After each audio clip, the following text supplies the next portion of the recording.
إذا حجي استجاب رسم معنى من يزود أنت حريلنا جنا أسرح كي جمره كله تعواتها يكون جميل له سويت خمسة من كان ذكرك أيلوك لذي عالم لخو حقي نخبر عملتي لو نتهاجرن سدتني عتاصل زخونة مشلا ليلهم نعم امبر كاميرا كريلنا يقولون يرام اليوم مدالوت يوم سلام كم يتغنوا جاي سكافي لين لو ما عند خاب سفري تحسوا تميسنا لنا سامو داتام سيتنحو حد يشاركينكم سبسكرايب لايك مقبار جمهور هذا فيديو let's go سيز جايز تمالي خمسين سمعنا إثيوبيا وصومال تعريقا زبل زينات مال سمعنا لنا كلتين هاجرات تعريقا تخونا جن بمتين تعريقا وكان تعينت سمع إنجران زبل جن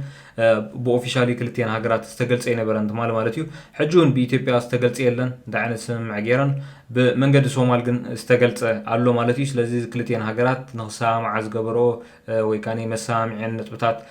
كنرينا مالتيو كم زفلت كلتين هاجرات استبقى أصالو إن بخنيات زحلف وحدة توارح إثيوبيا بربرة كانوا ودب نختكم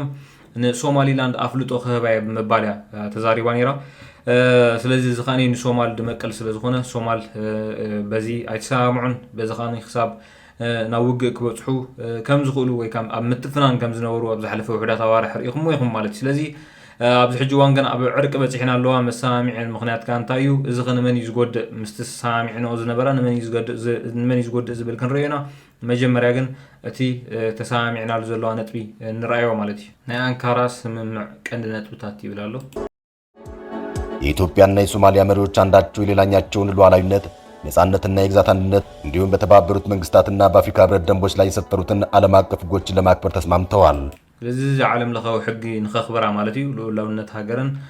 ወይካታ ዓለም ለኸው ሕጊ ሰፊር ዘሎ በሐፈሻ ኢትዮጵያ ቅድሚ ሕጂ አፍልጦ ክህበ ኢላ ንሶማል ተዛረበቶ ማለት እዩ እሱ ካብዚ ሕጊ ወፃኢ ነይሩ ስለዚህ እዚ ንኸኽብራ ክልቲአን ተሰማሚዕና ኣለዋ ወዳጅነት የመከባበር መንፈስ ያለፉ ልዩነቶችና ወዛጋቢ ጉዳዮችን ወደ ኋላ በመተው በትብብር ለጋራ ብልጽግና ወደፊት ለመስራት ተስማምተዋል إذا بحسب نخسر حي مالي إذا قابل حدا تيبالي يقولون كن بحسب نخسر حاون تسامعين ሶማሊያ በአፍሪካ ህብረት ተልዕኮ ስር ሆኖ በሀገሯ የተሰማሩ የኢትዮጵያ ወታደሮች መስዋዕትነት እውቅና ትሰጣለች إذا ሶማሊያ قدم حجي أب ناي حبرة أفريقيا بحفشة قدم حجي زقات أما تاريخ مالتي أنعو أفلطو تهبيع مالتي ويكا إثيوبيا زقبرت اللحق الزامنة وتدرنا የሶማሊያን የግዛት አንድነት ባከበረ ሁኔታ ኢትዮጵያ አስተማማኝ የባህር መተላለፊያ ማግኘቷ የሚኖረውን ዘርፈ ብዙ ጠቀሜታን ሁለቱ ሀገራት እውቅና ይሰጣሉ ኮሙናታ አማን ዝሆነ መንገድ ባህር ኢትዮጵያ ንኽትረክብ ክልቲያን ሀገራት ሳምዓ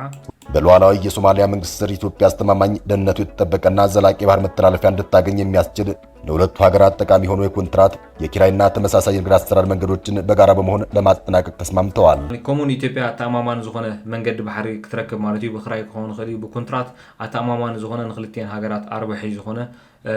አፍደገ ባህር ንክትረክብ ማለት እዩ ሁለቱ ሀገራት የቱርክን ድጋፍ በመቀበል በስምምነቱ አተረጓጎምና አተገባበር ጋር በተያያዘ የሚፈጠሩ ልዩነቶችን በቱርክ አማካኝነት በንግግርና በሰላማዊ መንገድ ለመፍታት ተስማምተዋል ይላል ካልኡን ግን ክልቲን አንጻር ዝገብረን ሓሳባት ወይ ዝሆነ ይኹን ከባእሰን ዝኽእል በመንገድ ቱርኪ ወይ ካና ሹ ዘበሉ ሁሉ ነገር ማለት እዩ በመንገድ ቱርኪ ከም ዝተሳምዓ ወይ ካኒ ክራድ አሉ ከም ዝኽእላ ተሳሚዕን ዘለዋ ማለት እዩ ስለዚ እዚ ይመስል ማለት ስለዚ እዚ ስምምዕ እዚ ንመን ክጎድእ ይኽእል ንመን ክጥዕሞ ይኽእል ዝብል ምስ ንሪኻ ንክልቲአን ሃገራት ክጥዕመን ይኽእል እዩ ምክንያቱ ሰላም ምፍራመን ጥራይ ወይ ከዓ ንሰላም ምፍራመን ጥራይ ንክልቲአን ሃገራት ጠቃሚ እዩ እንተኾነ ግን እዚ ሕጂ ዝተገብረ ስምምዕ ንመን እዩ ዝጎድእ እንድሕር ኢልና ቅድሚ 11 ወርሒ ዝተገብረ ስምምዕ ኣብ መንጎ ሶማሊላንድ ከምኡውን ኢትዮጵያ ነይሩ ስለዚ ሶማሊላንድ ከም ሃገር አፍልጦ ንክትረክብ مس إثيوبيا زجبرته وعل نسيز فرس مالتي سوماليلاند خم هاجر أفلتو وهاب دليتني رواز عسويون سوماليلاند إثيوبيا زجبروا سن عسين يرس لذي زيز فرس مالتي سومالين إثيوبيا جن نبتزنورو زندنا بزغ من اللي سخلاين ويتحسب إثيوبيا تجريفاتو كم اللي سخلاين مالتيش لذي سن عنكا زي مالتي زي بمنجسي إثيوبيا زوت حبريتها اللي مزعباس مع بمنجدي سومال لوزي مالتي ስለዚህ ስምምዕ ክልቲአን ሃገራት ሶማልን ኢትዮጵያን እዚ መስል ማለት እዩ ዶናልድ ትራምፕ ገና ስራሕ ከጀመረ ከሎ ተዓዋታይ ክኾን ጀሚሩ ኣሎ ሽልማት ክወሃብ ጀሚሩ ኣሎ ዶናልድ ትራምፕ ከም ትሪእዎ ዘለኹም ፐርሰን ኦፍ የር ብምባል ኣብ መጽሔት ታይም ተዓዋታይ ናይ 2024 ኮይኑ ኣሎ ትራምፕ ይግበኦ ዶ ትብሉ ኣብዚ ዓመት እዚ ከም ዝፍለጥ ክልተ ግዜ ፈተና ቅትለት ተገይሩሉ ብዙሕ ክስታት ቀሪቡሉ ፋይናል ካ ተዓዋታይ ኮይኑ ወይ ካብ ፕሬዝዳንት ኣሜሪካ ኮይኑ ማለት እዩ ስለዚ ፐርሶን ኦፍ የር ተባሂሉ ኣሎ በመጽሔት ታይም ማለት እዩ ይግበኦ ዶ ትብሉ ወላ ስታይ ኣብ ኮመንት ጽበየኩም ኢና ይዘ ካልእ ተወሳኺ ኣዘናጋዕቲ መደባት ኢና ክንርኢ ዲጄ ዝነበረ ዓርከኻ ምስ ሞተ جمعة خنيفو جمعنا خنيفو لا تفلي وإذا عالم حربولا وا بقى ديو خيدو شاويلوا بقى تسنى بابي توا يخون بيت السب نحنا هلنا من ميو زي حسب يا لايك كيرسع او لايك نزي ما يرسعني لايك قال عاد ريميكس جيرو ما انا في السن سمع عنه زعركي سويت رقم يالا وا سويت زي ولا سويت رقم زي بك اذكرك ايلوكا هيك برك اوه ابوها رقم يالا ها سمع خاني خان واي حوي واي حسين كان سوق كان يتغيت هيك دشكا ሳኮን ኣብ ዝተባህለ ናይ ስደተኛታት ካምፒም ናይ ጥምቀት ዝተሰርሐት ፀብሒ ዝሓዘት ዓባይ ድስቲ ከም ዝተሰርቀት ምንጭታት ካብቲ ቦታ ሓቢሮም